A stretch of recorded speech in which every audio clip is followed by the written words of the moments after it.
വ്യാഴാഴ്ചത്തെ അടുക്കളയിലെ കുറച്ച് കലാപരിപാടികളാണ് ഈ കാണുന്നത്. രാവിലെ തന്നെ പൂരിയും കിഴങ്ങേറിയാക്കാമെന്ന് വിചാരിച്ചു. കുറച്ച് ദിവസമായി പൂരി ഉണ്ടാക്കിയിട്ട്, അപ്പം വിചാരിച്ചു അത് തന്നെ ആവട്ടെ എന്ന്. കിഴങ്ങേറിക്ക് സാധാരണ ഞാനൊരു ശകലം ഇഞ്ചിയും വെളുത്തുള്ളിയും ചേർക്കാറുണ്ട്.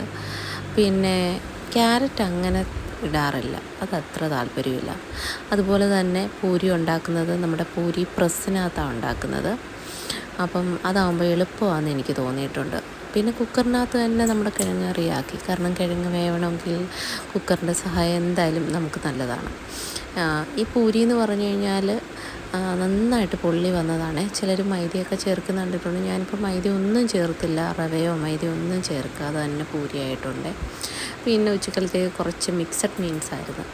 അപ്പോൾ അതെല്ലാം എടുത്ത് കഴുകി വൃത്തിയാക്കി അതിനകത്തുനിന്ന് കുറച്ചെടുത്ത് വറുത്തു, കുറച്ച് കറിയും വെച്ചു. ഇവിടെ വറുത്ത മീൻ എനിക്ക് ഭയങ്കര ഇഷ്ടമാണ്. അപ്പോൾ ഇതാണ് മെനു. കുറച്ച് വറക്കാനും മോര്,